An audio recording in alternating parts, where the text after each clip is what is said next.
importante en dos fechas muy sentidas. Una en el ámbito global, como es el 1 de mayo, el Día Internacional de los Trabajadores, y otra fecha que es regional, que es nacional, que es el 25 de mayo de 1810, fecha patria del inicio de la libertad y la independencia de nuestro país.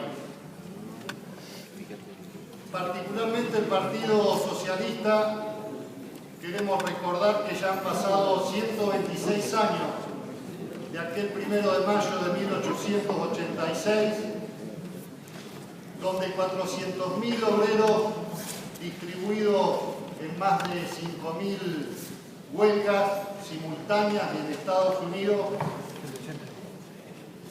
luchaban por la histórica jornada laboral de 8 horas.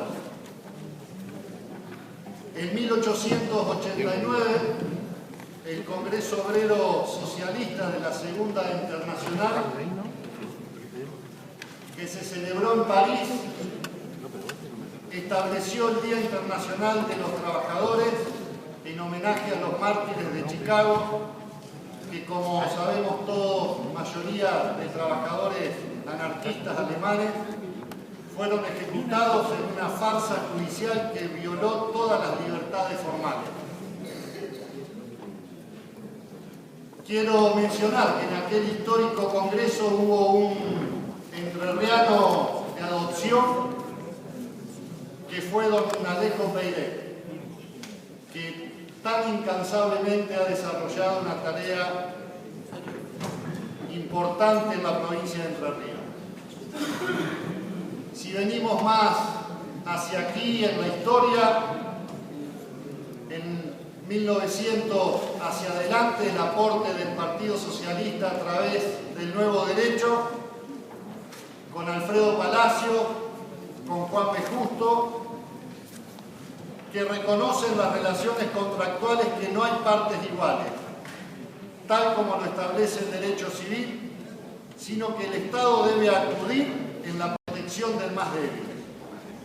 Significa que el derecho laboral pasa a ser un derecho de desigualdad al favor del más débil. Mucho se trabajó en este aspecto en el Congreso de la Nación de aquellos años, y así se avanzó con la jornada de 8 horas, la prohibición del trabajo industrial a menores de 14 años, el descanso obligatorio de 36 horas continuas por semana, la igualdad de trabajo y remuneración entre ambos sexos y muchas otras cosas, que a partir de 1946, con el triunfo del justicialismo en la figura del general Perón, se fueron plasmando muchísimos de estos derechos en favor de miles de trabajadores argentinos. Ya más en nuestra época, en la época llamada de globalización, los nuevos procesos, los obreros entendidos en el sentido clásico, son una parte minoritaria en el potencial mundo de los trabajadores, donde en la actualidad la mayoría son cuentapropistas, independientes, beneficiarios de planes sociales, jubilados, informales, desocupados. Y tenemos que desde los años del neoliberalismo ha surgido la figura del excluido. El excluido es el subproducto del capitalismo. Está por debajo del explotado por el capitalismo, ya que el explotado era necesario para el sistema capitalista imperante. Hoy el excluido no lo necesita, le resulta innecesario. Creo que el debate actual sobre toda esta problemática lo sintetiza cabalmente un intelectual austríaco llamado André Gorz, y lo cito textualmente: el objetivo de la economía no es proporcionar trabajo, crear empleo, su finalidad reside en poner en funcionamiento de la forma más eficaz posible los factores de producción, es decir, crear el máximo de riqueza con el mínimo de recursos naturales, capital y trabajo. El mundo industrializado realiza cada vez mejor esta tarea.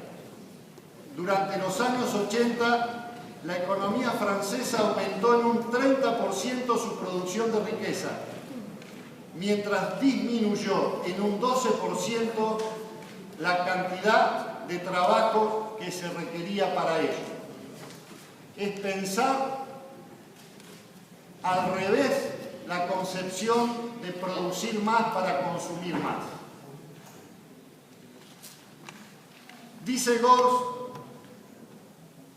que en lugar de preguntarse qué hacer para que en el futuro todo el mundo pueda trabajar mucho menos y mucho mejor y recibir su parte de la riqueza producida socialmente, la inmensa mayoría de los dirigentes se preguntan qué hacer para que el sistema consuma más trabajo.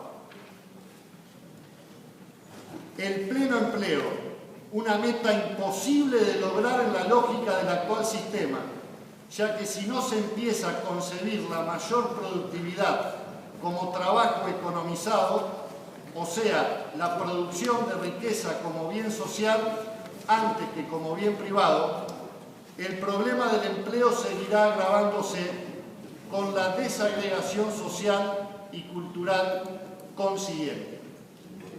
Todos estos temas, señor presidente, son necesarios abordarlo no perdiendo de vista la tradición de lucha que significó todo el movimiento obrero internacional, sintetizada en el 1 de mayo, pero que con viejas recetas no vamos a poder abordar los nuevos problemas de la sociedad moderna.